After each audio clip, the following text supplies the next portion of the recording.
Hello everyone and welcome to my channel. It is my first video, so please, if you have any criticism, leave them in the comments down below. I am going to read all of them. Before we begin, I just want to give a quick disclaimer. All the heroes we're going to talk about are at least level 61. That means that they have unlocked all their abilities at that level. Some heroes seems underwhelming at first, but once you unlock their last abilities, some of them unlock their true potential. With that out of the way, let's jump right into the tier list. Colt is one of the best carry hero in the game right now. Not only does he have huge damage potential, but he can also dodge a lot of damage with his ultimate, which is very easy to trigger since the mana requirement is very low, and because of one of his ability, which gives him mana every time he crits.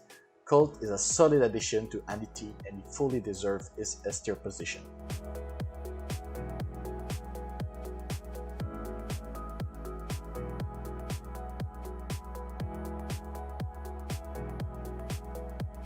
Demetra is the best healer in the game and probably the best support hero as well.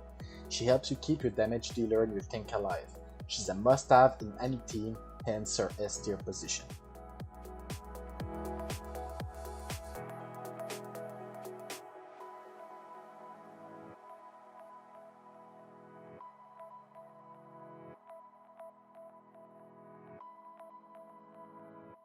Martello is one of the best heroes you can build early on.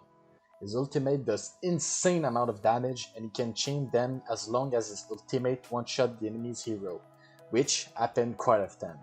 The only reason he's not S tier is because he can fall a little bit behind once you're very late game.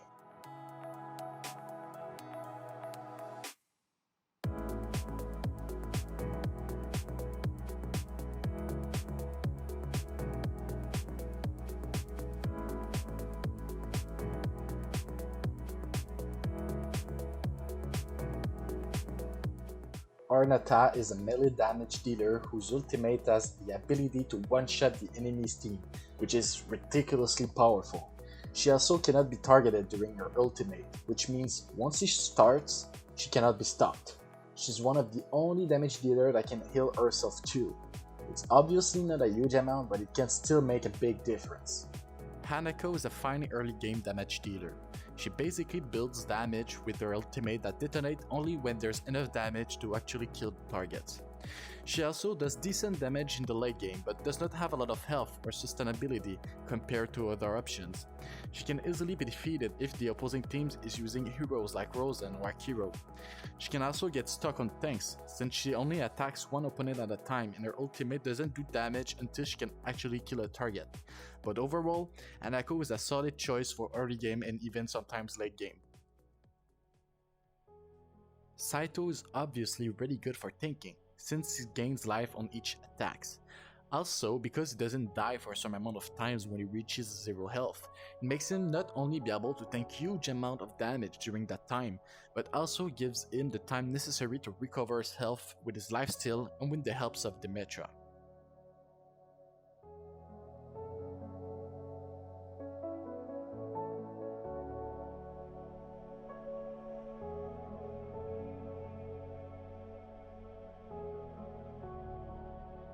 Pako is one of the tankiest heroes in the game. While he doesn't do much damage, he still has a shield that protects him and he can heal himself. Combined with Demetra makes him an almost unkillable tank. He also stuns an enemy every time he uses ultimate, which is very good.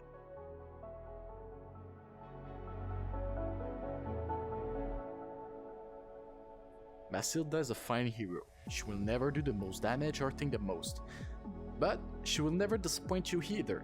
Her skeleton doesn't do much damage but is super tanky. When Massilda is kept alive, she's really annoying because once you finally defeat her very hard to kill skeleton, she just spawns another one. Overall, she's a very strong hero and you'll never go wrong by building her.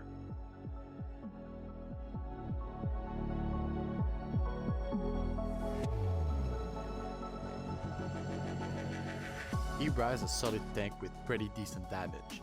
She'll do wonders in your team. The only reason she's not S tier is that while she's really tanky against attack damage, she has low magic resistance, which means she can be easily countered by teams using a lot of spells instead of melee damage.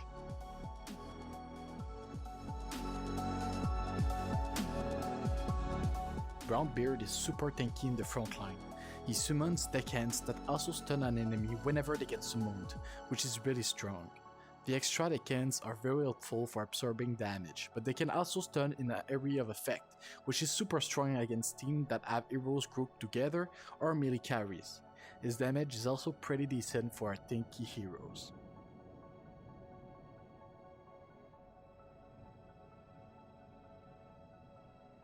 Akiro can be really strong if he's used appropriately.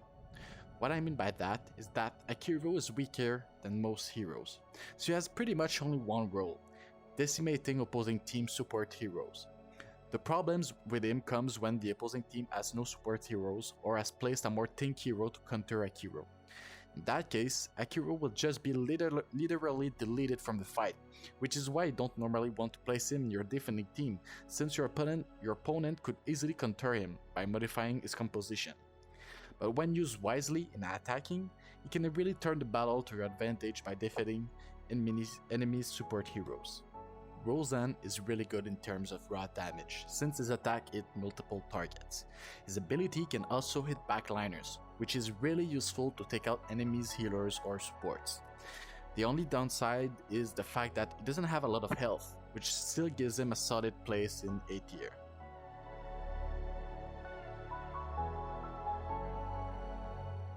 Eldin is a fine early game tank. His ultimate heals and buffs your team. He also has a stun, but the odds of it happening is only 5%, which rely way too much on RNG for it to be good. That said, the stun can still be used to push forward in the dungeon or in the tower with the right RNG.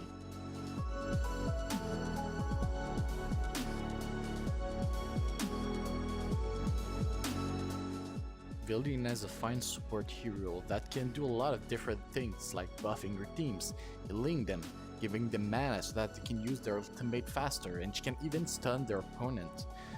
But while she can do a lot of things, she's the jack of all trades but master of none. Her performance is also very based on RNG, which means she can help us pass through very difficult stage with good RNG, but other times she might just not be enough. There might just be better options like Demetra. Safiri has some kind of hidden power, so it is very hard to see the impact of her buffs. Her ultimate seems to take such a long time before she can actually use it that sometimes she just dies before she can actually use it. She could be into the S tier as much as she could be into the B tier. Since the support she provides is very hard to quantify, we decided to give her a safe position in A tier.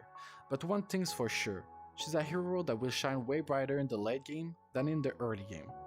She will also receive a small buff soon by the developer, so keep that in mind. But if you have her in your team and want to share your thoughts on her, it would be very kind to leave them in the comments down below. Like Akiro, Sha'kiva Tonrok are assassins where the goal is to kill enemy support hero. Again, they can be very good and very bad depending on the situation, which is why they are a good weapon in your arsenal if you can use them wisely.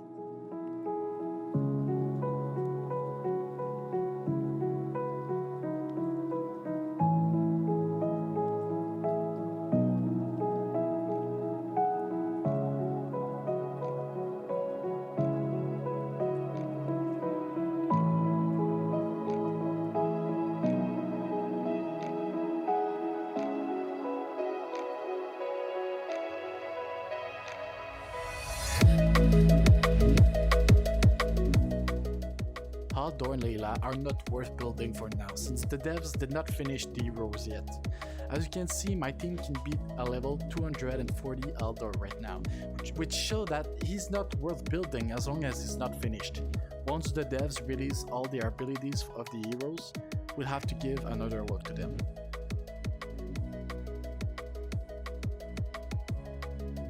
As you can see, almost all the heroes are at least B tier, which is pretty good and show that they're balanced, which means you can't go any wrong by putting resources in any of these heroes as long as you use them wisely. The game and the meta is still developing. This list could change at any time, as we discover more powerful combos as we approach late game, or as developers make some change to some heroes. This is why I highly suggest that you don't take this video at face value. Go read the comments. Maybe some people will point out synergy that we haven't thought yet, or had different experience with some heroes. So this is it for the tier list. Let me know what you guys think in the comments down below. If you guys like the tier list, show your support by liking this video and by subscribing. Before we end, I also want to give a huge shout out to Jas, Wilson, Lunar Life, and Bedwheelie for their help with the tier list and by providing some footage. See you guys next time.